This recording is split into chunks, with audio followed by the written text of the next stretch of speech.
Trade with Kamran Bhavani. क्या आप stock exchange में इन्वेस्ट करके पैसा कमाना चाहते हैं तो हमारे ग्रुप को ज्वाइन करें। हम आपको देंगे बर वक्त और बेहतरीन मशवरे। हमारे पास अकाउंट खोलने और ग्रुप ज्वाइन करने के लिए इन व्हाट्सएप नंबर पर राब्ता करें। कामरान मेमन भवानी 0345 826 4499। बिस्मिल्लाहिर्रहमानिर्रहीम। अस्सलाम वालेकुम मेंबर्स, मैं कामरान मेमन बावनी, आप देख रहे हैं यूट्यूब का चैनल जिसका कोई क्लेम या ब्लेम नहीं है। आज के इस वीडियो में हम बात करेंगे बिग मूव एक्सपेक्टेड 296 की बड़ी बचत। जी बिल्कुल, 296 की बड़ी बचत हो सकती है, इसके ऊपर हम बात करेंगे। वीडियो के स्टार्ट करने से पहले एक अच्छी बात, हजरत अली रज़ी अल्लाह ताला अन्हु फरमाते हैं कि जब लोग तुम्हें तकलीफ में अकेला छोड़ दे तो अल्लाह का शुक्र अदा किया करो, क्योंकि तुम वो खुश नसीब हो जिसका काम का जिम्मा अल्लाह ताला खुद लेना चाहता है। अल्लाह ताला हम सबको कामयाबी और कामरानी से हमकिनार करो, हमारी रोजी में बरकत वसअत अता करे, आमीन। वीडियो को स्टार्ट करते हैं। जैसे कल आपको बताया गया था कि देखिए मार्केट स्टार्टिंग में 2-2.5 पॉइंट प्लस जा सकती है और फिर मार्केट अपने आपको करेक्ट कर सकती है, क्योंकि वॉल्यूम्स भी लो होंगे। ये बात कल के वीडियो के अंदर की गई थी और बताया गया था कि हायर साइड पे प्रॉफिटिंग कीजिएगा। इसके बाद ये होगा कि मार्केट वॉलेटाइल परफॉर्म करेगी, लेकिन मार्केट कोशिश करेगी बेहतर क्लोज होने में। लेकिन आज हमने देखा कि मार्केट ने 2400 पॉइंट प्लस तक भी गई, लेकिन मार्केट ज्यादा देर हाई साइड पर सस्टेन ना कर सकी और आज वॉल्यूम्स भी लो होने की वजह से मार्केट में थोड़ा लैकलस्टर डे भी था। इंडेक्स यानी कि नेगेटिव क्लोज रहा 318 पॉइंट के साथ 1,55,858 की तरफ नेगेटिव क्लोज रहा। अगर हम देखें तो वॉल्यूम्स में कमी थी, 437 मिलियन के वॉल्यूम्स हुए, जो कि कल से भी कम थे। कल 484 मिलियन के वॉल्यूम्स थे, वॉल्यूम्स में थोड़ी कमी देखी। लेकिन अगर हम इंडेक्स को देखें और स्टॉक को देखें तो आज स्टॉक के ऊपर फोकस ज्यादा था बजाय इंडेक्स के ऊपर, क्योंकि जब इंडेक्स आपका सुबह में प्लस था तो उस वक्त लो वॉल्यूम के साथ काफी सारे स्टॉक्स बेहतर प्लस हो चुके थे और बेहतर काम भी हो रहा था। नेशनल रिफाइनरी एक टाइम में लोग के करीब ही आ गया और लोग के करीब यानी आते आते फिर रिवर्स हुआ। इसी तरीके से बहुत सारी कॉल्स भी दी गई, एनसीपीएल, एनपीएल, इनकी चलने से पहले कॉल दी गई। एंग्रो होल्डिंग के बारे में बताया गया। इसके साथ ही अगर देखें तो एसएसजीसी के बारे में, ट्रीट कॉर्पोरेशन के बारे में, काफ़ी सारे स्टॉक के बारे में कॉल्स दी गई। अल्हम्दुलिल्लाह उनके टारगेट्स भी अचीव हुए। लेकिन अगर हम देखें तो एक वॉर की जो सिचुएशन चल रही है, अब चूंकि वॉर की सिचुएशन के हवाले से काफ़ी खबरें भी मतलब आ रही है जा रही है, लेकिन मार्केट अपना एक वे यानी कि मार्केट अपने एक यानी वे के हिसाब से चल रही है और मार्केट में बहुत ज़्यादा गिरावट भी नहीं है और बहुत ज़्यादा यानी कि अपसाइड भी नहीं है। कल क्योंकि बहुत ज़्यादा प्लस हो गई थी और आज भी तकरीबन 2400 पॉइंट प्लस हो गई थी, इसीलिए मार्केट ने स्लाइटली यानी करेक्शन के साथ मार्केट क्लोज रही। अगर हम टॉप वॉल्यूम लीडर देखें, top volume leader, top gainers, decliner आपके सामने। सेक्टर वाइज पोजीशन अगर हम देखें तो आज तकरीबन अगर देखा जाए तो सारी सेक्टर्स में यानी कि बेहतर काम था। सबसे ज़्यादा फर्टिलाइजर सेक्टर ने अच्छा परफॉर्म किया। इसके बाद अगर हम देखें तो फर्टिलाइजर के अलावा भी जो बाकी सेक्टर परफॉर्म करते रहे, रिफाइनरी में नेशनल रिफाइनरी थोड़ा बेहतर चला और साथ साथ बैंकिंग सेक्टर्स के अंदर भी थोड़ा सा पॉजिटिविटी यानी कि नजर आई। इसके अलावा भी साइड बोर्ड स्टॉक के अंदर भी काम होता रहा, छोटे छोटे स्टॉक के अंदर भी काम होता रहा। कल के फिपिलिपी डेटा को देखें तो फिपिलिपी डेटा में foreign corporates as usual selling side पर थे और जबकि ओवरसीज पाकिस्तानी बाइंग साइड पर। इसके अलावा अगर हम सेलिंग बाइंग देखें तो पाकिस्तान के अंदर इंडिविजुअल्स कंपनीज की सेलिंग रही है। इसके अलावा अदर्स की और ब्रोकर्स की सेलिंग रही है, जबकि अच्छी बात यह कि इंश्योरेंस की और म्यूचुअल फंड की और बैंक्स की बाइंग रही है। तो ये ज़बरदस्त है और यानी कि इसी वजह से आज मार्केट के अंदर ज़्यादा गिरावट भी नहीं थी, आज भी सपोर्ट इन्हीं की तरफ से थी।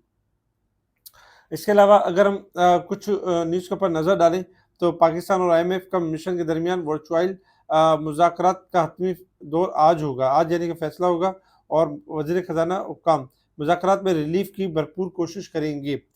टैक्स हदफ में 200 अरब रुपए की कमी के लिए भी कोशिशें की जाएंगी। तो ये आज खबर है। अगर ये खबर आ जाती है तो ये हमारी मार्केट के लिए बहुत अच्छी खबर होगी। G7 ने अगर देखा जाए तो ऑयल कंटिन्यूस यानी कि इंटरनेशनल लेवल पे गिर रहा है और वॉलेटाइल परफॉर्म कर रहा है, क्योंकि G7 ने यानी सप्लाई बढ़ा दी और बिगेस्ट सप्लाई बढ़ाने की वजह से एक बार गिरावट भी रही। लेकिन चूंकि अभी जंग के मामला चल रहे हैं तो ऑयल वॉलेटाइल परफॉर्म कर रहा है। इसके अलावा अगर हम देखें तो यानी कि ईरान आबनाए हरमिस में बारूदी सुरंगें फैलाने की तैयारी कर रही है, अमेरिकी इंटेलिजेंस का कहना था। और आलमी मार्केट में गिरती हुई खाम तेल की कीमतें फिर बढ़ना शुरू हो गई हैं। ओवरऑल अगर हम देखें तो वॉलेटाइल इसी वजह से ही है, इंटरनेशनल ऑयल, जिसकी वजह से पूरी दुनिया के लिए ये मसला बना हुआ है। इसके साथ ही अगर हम देखें तो इसके अलावा भी काफ़ी खबरें थी जिसमें यानी कि काफ़ी कंपनी के हवाले से, बिजनेस के हवाले से खबरें थी कि बिजनेस को यानी कि जो आईटी की तरफ लेके जा रहे हैं और इस तरह से कुछ अनाउंसमेंट भी थे जिसमें WTL का अनाउंसमेंट रहा जो कि बेहतर रहा। लास्ट टाइम 26 पैसे ईपीएस नेगेटिव थी और 9 पैसे ईपीएस रह गई नेगेटिव, यानी काफ़ी लॉस रिकवर किया है। इसके अलावा भी अगर हम देखें तो ₹2.5 कैश डिविडेंड अनाउंस किया फातिमा फर्टिलाइजर ने और बैंक ऑफ खैबर ₹1.70। आने वाले दिनों में मजीद कुछ बोर्ड मीटिंग्स अनाउंस होंगी। ये खबरें थी जिसके ऊपर मार्केट ने रिएक्ट किया और हमने देखा कि मार्केट स्लाइटली नेगेटिव के साथ क्लोज रही। इंटरनेशनल लेवल्स के ऊपर अगर हम देखें तो इंटरनेशनल लेवल्स के ऊपर भी इस वक्त क्रूड ऑयल ट्रेड कर रहा है आपका $87 के पास ट्रेड कर रहा है, $3.80 प्लस है। और देखा जाए तो थोड़ा वॉलेटाइल है क्योंकि 119 से गिरा है, तो इसी हिसाब से लो बनाया था 70-80 का और अब थोड़ा रिबाउंड हुआ है। जैसे ही जंग की खबरें खत्म होगी तो कहीं ना कहीं मामला सेटल होंगे, अदरवाइज वॉलेटाइल परफॉर्म कर सकता है। $90 से लेके 95 तक 100 तक वॉलेटाइल परफॉर्म कर सकता है। गोल्ड सिल्वर अगर हम देखें तो गोल्ड इस वक्त आपका चल रहा है 5200, तकरीबन देखा जाए $41 यानी कि माइनस है। और सिल्वर अगर हम देखें तो सिल्वर इस वक्त है $87 के पास चल रहा है, $1 यानी कि माइनस परफॉर्म कर रहा है। गोल्ड सिल्वर में भी अगर हम देखें तो ओवर साइड पे यानी परफॉर्म कर रहे हैं, ओवर वैल्यू हो चुके हैं, इसी वजह से बहुत ज़्यादा कोई अपसाइड रैली नहीं बन रही है और लास्ट वीक की जो क्लोजिंग रही है वो काफ़ी नेगेटिव रही है। इस हिसाब से ये कि रैली नेगेटिविटी कंटिन्यू हो सकती है। Resistance level and support level में अगर हम देखें तो आज मार्केट ना बढ़ने की एक वजह ये भी थी कि जो वीकली ओवरबॉट थी मार्केट और उसी वजह से मार्केट आज अपने आप को थोड़ा सा एडजस्ट कर रही थी। अभी भी अगर हम देखें तो वीक में ओवरबॉट है 4487 पॉइंट, लेकिन अगर हम मंथ और ईयर के हिसाब से देखें तो मार्केट अच्छी खासी ओवरसोल्ड है 11717 और 10357, यानी मार्केट ओवरसोल्ड साइड पे परफॉर्म कर रही है और एक्सपेक्टेशन है कि मार्केट ओवरसोल्ड पॉइंट को कवर कर सकती है। अब आ जाते हैं टेक्निकल चार्ट की तरफ कि मार्केट ने टेक्निकल चार्ट पे किस तरह से मूव करना है। देखिए टेक्निकल चार्ट पे अगर आप देखें तो कल इसी ट्रायंगल की बात की गई थी और आज स्टार्टिंग में मार्केट ने इस ट्रायंगल को तोड़ने की कोशिश भी की और मार्केट ने 1,58,600 का हाई भी दिखाया, लेकिन मार्केट ने ऊपर क्लोजिंग नहीं दी और ट्रायंगल को ब्रेक नहीं किया। 1,58,600 700 का जो लेवल बनता था उसको ब्रेक करके मार्केट ने क्लोजिंग नहीं दी और फिर हमने देखा कि मार्केट ने जो ज़्यादा देर हाइट पे सस्टेन ना कर सकी, इसीलिए मार्केट ने ट्रायंगल तोड़ दिया। फिर हमने मार्केट के अंदर गिरावट देखी जो कि 1,55,858 के करीब नेगेटिव क्लोज रही। अब सपोर्ट लेवल में अगर हम देखें तो 1,55,000 सपोर्ट है और 1,52,780 सपोर्ट है और चूंकि मार्केट इसी रेंज में कल की रेंज में ही ट्रेड कर रही है तो एक्सपेक्टेशन है कि मार्केट दोबारा अटेम्प्ट करेगी ब्रेकआउट करने की और जिसमें जो रेजिस्टेंस लेवल होगा वो होगा 1,00,000 यानी कि 56,000 नॉर्मल लेवल होगा 56,000 और मेन लेवल होगा 1,58,700-600 का लेवल, ये मेन लेवल होगा। तो इंशाल्लाह कल भी एक्सपेक्टेशन है कि मार्केट अपने इस लेवल को ब्रेक कर सकती है और रिबाउंड की तरफ जा सकती है। अदरवाइज अगर मार्केट 1,55,000 का लेवल ब्रेक करती है तो फिर मार्केट के पास नीचे जाने की जगह बनेगी। तो इसलिए कोशिश करें कि बाय ऑन डिप की स्ट्रैटेजी के ऊपर काम करें, इंडेक्स पे ज़्यादा फोकस ना करें, अब ज़्यादा अपने स्टॉक के ऊपर फोकस करें क्योंकि बहुत सारे स्टॉक्स ऐसे हैं जो डिस्काउंटेड हो चुके हैं तो किसी भी टाइम रैली कर सकते हैं। जैसे कि आपने देखा कि नेशनल रिफाइनरी 270 तक 260 तक आ गया था, दोबारा से यानी कि इतना ओवरसोल्ड था कि रिबाउंड होना शुरू हो गया और 345 तक पहुंच गया आज के दिन में और 330 से ऊपर क्लोजिंग दी। इसी तरीके से और बहुत सारे स्टॉक्स देखें तो इसी तरीके से रिबाउंड हुए जिसमें निशात पावर भी था, एनसीपीएल भी था, बहुत सारे ऐसे स्टॉक थे। तो अपने अपने स्टॉक को फोकस करें, इंशाल्लाह एक्सपेक्टेशन है कि इसी यानी कि मंथ के अंदर अच्छी रैली मिलेगी और रिबाउंड भी मिलेगा। इसके अलावा अगर हम बात करें यानी कि ₹296 की बड़ी बचत, बिग मूव एक्सपेक्टेड। देखिए बड़ी मूव मुतवक्के है और 296 की बचत हो सकती है। अगर हम हाई नून के हवाले से देखें तो देखिए हाई नून जो है इस वक्त ₹1121 का टारगेट यानी बताया जा रहा है मुख्तलिफ ब्रोकरेज हाउस की तरफ से भी और सेकंड नंबर पे 54% इजाफा मुतवक्के है इनकी ईपीएस में और आने वाले दिसंबर तक। और सेकंड नंबर पे अगर देखा जाए तो इनके अंदर जो 6% कैश डिविडेंड भी एक्सपेक्टेड है।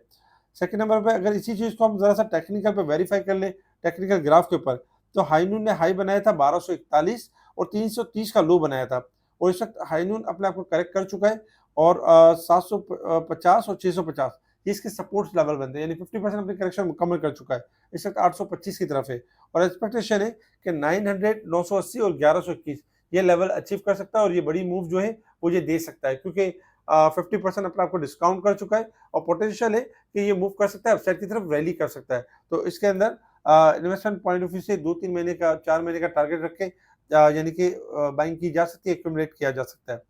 इसके अलावा अगर हम कुछ कमेंट्स के ऊपर अगर हम बात करें तो काफ़ी सारे कमेंट्स में जैसे पूछा कि फौजी फूड का अगला टारगेट क्या होगा 2 महीने का। देखिए फौजी फूड का जो नेक्स्ट 2 मंथ का टारगेट होगा ₹17 से लेके ₹20 तक का टारगेट होगा।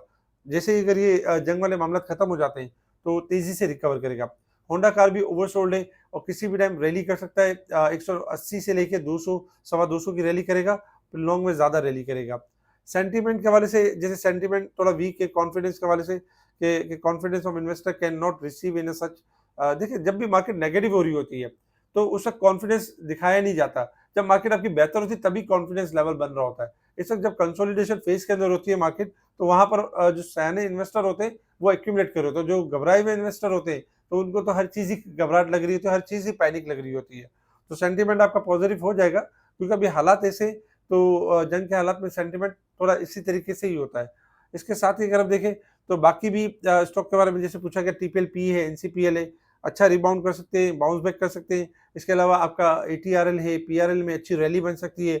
ओजीडीसी पीपीएल पीएसओ के अंदर अच्छी रैली बन सकती है। ट्रीट कॉर्पोरेशन यानी 34 रुपए से गिरा हुआ है और 23 रुपए के करीब है, एक अच्छी रैली की तरफ जा सकता है। 24 से लेके 26 तक, 30 तक जा सकता है। स्विस सॉदर्न के अंदर बड़ी जबरदस्त मूव आ सकती है, 26 से लेके 27 और 30 तक की मूव आ सकती है। और बहुत सारे स्टॉक्स हैं, इंशाल्लाह इनका भी इनके बारे में बताएंगे। हमारे इस वीडियो को लाइक करें, सब्सक्राइब करें, आगे फॉरवर्ड जरूर करें, कमेंट्स लाजमी दें। इसके अलावा जो हमसे जुड़ना चाहते हैं वो हमसे कांटेक्ट कर सकते हैं व्हाट्सएप पर।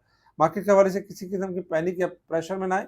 अगर आपके पास फंड अवेलेबल है तो अच्छे स्टॉक को चूज करें, ये सोच कर कि आप असेट्स खरीद रहे हैं और आपके असेट्स जो असेट्स होंगे वो आपको 2 से 3 महीने में आपको रिटर्न बहुत अच्छा देंगे। ठीक है जी, शुक्रिया। कैमरा मैन बावानी, अल्लाह हाफिज़।